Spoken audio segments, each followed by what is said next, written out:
quadricipital, donc le fait d'avoir une jambe qui se soulève bien raide, bien tendue, avec un genou en extension et non pas semi-fléchi, en décollant bien mon talon d'un seul bloc. Voilà, c'est ça le verrouillage. Eh bien, je vais non pas commencer à travailler ce genou opéré, douloureux ou autre, mais le genou sain, celui qui n'a rien. Et je vais commencer à m'entraîner à faire ce qu'on appelle une ascension de la rotule. Donc en gros, vous voyez une rotule, on l'a vu tout à l'heure, ça bouge passivement. Mais quand je contracte mon quadriceps, eh bien, je la fais remonter. Et c'est cette remontée de rotule qui va être intéressante à retrouver dans un premier temps avant de vouloir soulever la jambe. Pour arriver à faire remonter sa rotule comme ceci, d'accord? Eh bien, je vais m'entraîner du côté sain pour bien comprendre, quitte à fermer les yeux pour véritablement sentir ce qui se passe dans ma jambe pendant que je réalise le mouvement. J'apprasse une petite poussée ici, donc je pousse ma rotule vers le bas. Et je doucement, pas trop fort parce que sinon ça risque un petit peu d'accrocher en dessous.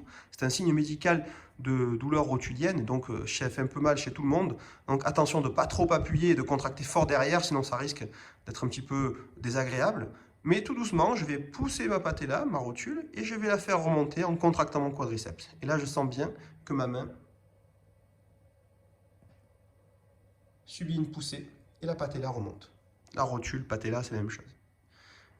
Une fois que c'est fait, que j'ai bien compris ce qui se passe du côté sain, je passe du côté opéré.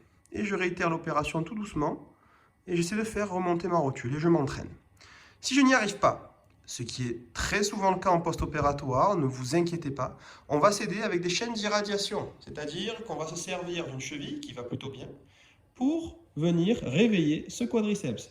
Pour ce faire, j'utilise ce qu'on appelle un travail en chaîne d'extension. Donc je vais tirer la pointe du pied vers moi. Et quand je tire la pointe du pied vers moi et que je suis bien en extension, c'est le cas ici, donc je suis bien droit, eh bien il va se passer tout de suite un recrutement du quadriceps obligatoire. J'ai beaucoup de mal à tirer ma pointe du pied comme ceci, voilà, sans contracter mon quadriceps. Hop. Et donc je tire bien la pointe du pied vers moi et je fais remonter la rotule. Et je relâche. Je tire la pointe du pied vers moi. Je contracte bien, je tiens. 3, 4, 5 et je relâche. Et on va répéter l'opération plusieurs fois. Une fois que l'ascension rotulienne est maîtrisée, je tire la pointe du pied vers moi, je fais monter ma patella, l'ascension rotulienne, et je démarre le travail de verrouillage en soulevant le talon. Bien sûr, je suis au sol. La position couchée est la position la plus difficile pour réaliser ce geste. Donc, je vous propose, une fois que vous maîtrisez cette ascension rotulienne, de vous mettre en position debout et de travailler votre verrouillage debout, puisque la pesanteur n'agira pas dans les premiers degrés. Là, la pesanteur, donc la force de pesanteur verticale est à son maximum dès le début du mouvement, donc ça rend difficile l'extension. J'y arrive parce que je ne suis pas opéré. D'accord? Mais si c'est trop difficile de le faire en couché, eh bien on va se mettre debout. Et là, on va voir que ce sera beaucoup plus simple. Donc l'idée, sur ce genou opéré, ça va être de faire du verrouillage quadricipital en position debout. Comme ça, vous serez facilité par la pesanteur. Résultat, je commence par faire remonter ma rotule. On le voit bien sur ce côté-là. Si c'est plus difficile, je peux le faire des deux côtés. Et je commence par faire des contractions statiques debout, comme on les a fait tout à l'heure, en couché. Je fais remonter la rotule. Une fois que c'est fait, que je l'ai bien de ce côté-là, je vais tirer la pointe du pied en même temps. Du coup, le fait de tirer la pointe du pied, ça me fait contracter automatiquement le quadriceps. Une fois que j'ai ça, c'est là que je garde mon appui. Hop. Je garde mon appui ici pour être en sécurité. Je suis contre le mur aussi, je suis en sécurité. Deux appuis devant, ça peut être deux chaises placées.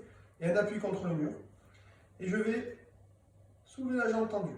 Pas très haut au début. L'idée, c'est de garder bien le verrouillage. Ça sert à rien de monter là pour se retrouver comme ça. Donc je recommence. Je verrouille ma rotule en tirant la pointe du pied. Quand c'est bien acquis, je monte la jambe.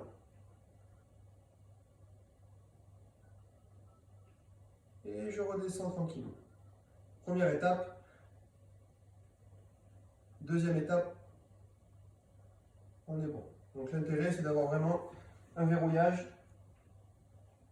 qui se fasse. C'est ça le verrouillage.